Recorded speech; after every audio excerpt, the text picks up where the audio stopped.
जय श्री कृष्ण। गीता अध्याय 1 श्लोक 4। दुर्योधन अपने आचार्य को बता रहा है पांडवों की सेना के बारे में। श्लोक 3 में उन्होंने कहा पश्चाताम पांडु पुत्राणाम महती चमू, कि पांडवों की बड़ी सेना को देखो। चौथे में कह रहा है अत्र सूरा महेश वासा भीमा अर्जुन समायुधि युयुद्धान विराट द्रौपद महारथी, और फिर पांडवों के अन्य योद्धाओं के नाम गुना है। यहाँ पे वो शब्द यूज कर रहे हैं अत्र सूरा महेश वासा। इनके योद्धा ऐसे लगते हैं जैसे इनमें महेश का वास हो, काल का वास हो, मृत्यु का वास हो, और भीम और अर्जुन के समान योद्धा हैं। आगे वो अपनी सेना के बारे में फिर बताने लगता है और वो कहता है भुआन भीष्मश्च कर्णश्च कृपश्च समिति अंजन, कि आप हो, भीष्म है, कर्ण है, कृपाचार्य है जो युद्ध विजयी है, और अन्य योद्धाओं के नाम बताता है जो कि मेरे लिए जीवन त्याग करके मुझे विजय दिलाना चाहते हैं। ये सब बता करके दुर्योधन 10वें श्लोक में कहता है अपर्याप्तम अस्माकम बलम भीष्माभिरक्षितम पर्याप्तम तेषाम बलम भीमाभिरक्षितम, कि हमारा बल अपर्याप्त है परंतु भीष्म का से रक्षित है। पांडवों का बल पर्याप्त है परंतु भीम से रक्षित है, इसलिए हम युद्ध में विजय होंगे। जैसे सर्वेषु अयनेषु यथा भाग व्यवस्थित है भीष्माभिमेव रक्षन्तु भवन्तु सर्व एभि, इसलिए चारों तरफ से सारे मोर्चों पर स्थित होकर के चारों तरफ से भीष्म की रक्षा करो। अब आप जो हम अब तक सोचते आए हैं कि युद्ध के मुहाने तक जब दुर्योधन आया है कि उसके पास बड़ी सेना है, बड़े योद्धा है, वो बिल्कुल कॉन्फिडेंट है कि मैं युद्ध जीतूंगा, पांडव कुछ भी नहीं है। लेकिन जैसे ही युद्ध के मुहाने पर आया, तीसरे श्लोक में उसको सेना बड़ी लगती है, चौथे श्लोक में वो कह रहा है कि इनके तो योद्धाओं में महेश का वास है, और 10वें में कह रहा है कि मेरी सेना अपर्याप्त है लेकिन भीष्म के द्वारा रक्षित है। उसका कॉन्फिडेंस एक तरह से हिल चुका है।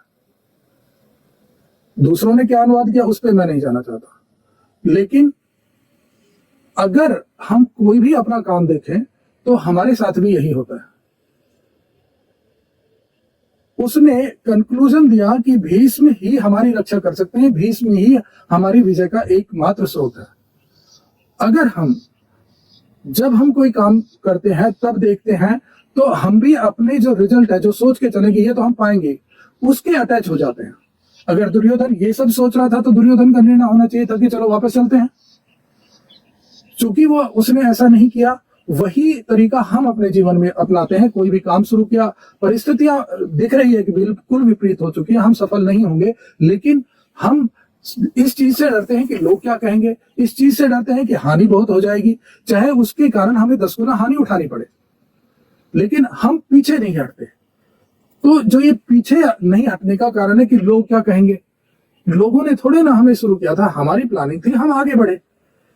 तो हमारा ही निर्णय होना चाहिए जब हम उसको वापस लेने के लिए सोच रहे हैं या उसमें कोई कठिनाई पा रहे हैं। पहली बात।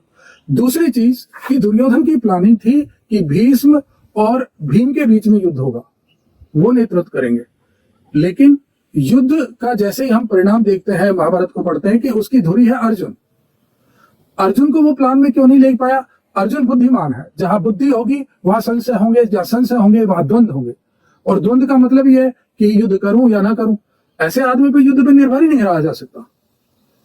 युद्ध पे तो निर्भरता ऐसे ही व्यक्ति होगी जो बुद्धिहीन हो, बिल्कुल जिद्दी हो, वो चेंज ही नहीं होगा। जैसे कि दुर्योधन और भीम है, उसी तल पर युद्ध हो सकता है। दूसरा, हम देखते हैं कि हमारे जीवन में जब भी हम कोई काम करते हैं तो न जाने कितने फोर्सेस हैं जो हमारे काम को प्रभावित करेंगे। कोई अज्ञात शक्ति है, कोई अज्ञात रीजन्स हैं जो हमें प्रभावित करते हैं। अब हम उनके कंट्रोलर नहीं हैं, इसलिए अगर कोई ऐसी चीज है जो हमारे प्लानिंग में नहीं आई है तो डेफिनेटली हमें अपने अकॉर्डिंग उसको, अपने प्लान को, अपने रिसोर्सेज को उसके अकॉर्डिंग करें। वहां पर भी मोह नहीं रखे कि हमारे पास तो इतना सा रिसोर्सेज है, हम कैसे लगाएंगे। वहां पर भी खुल करके उसी तरह से प्लानिंग करें जिस तरह से हम प्लानिंग शुरू में करते आए हैं और जो यहां तक पहुंचे हैं। तब तो हमें रिजल्ट वो मिलेंगे जो हमारे लिए ठीक है। और अगर वहां पर हमने सिर्फ उसमें इमोशंस रखे, जिद रखी और आगे बढ़ते रहे, तो फिर हमारे अकॉर्डिंग युद्ध नहीं, रिजल्ट नहीं मिलेंगे। और जिंदगी कोई रेल की पटरी की तरह नहीं है जो सीधी जो दौड़ रही है। जिंदगी हमेशा परिवर्तनशील है, वो नदी की धार की तरह है, पता नहीं कहां पे कब चल जाए। लोग क्या कहेंगे उस चीज को छोड़ करके वास्तविक धरातल पे हमने अपने निर्णय लिए। तो ये जो स्थिति गीता हमें बताती है दुर्योधन की, उस चीज से हम कुछ लर्निंग ले सकेंगे। हमें अपनी प्लानिंग को पूरी तरह से फ्लेक्सिबल रखना है। हमें जो हमने सोचा कि हमें ये प्राप्त करना है और परिस्थितियां हमारी डिफरेंट हो रही है, तो हमें इसके लिए तैयार रहना है कि हम बिना कोई और लॉस किए उस परिस्थिति से बाहर निकल जाएं, उस फल से हम अपने आप को अटैच न करें। जय श्री कृष्ण।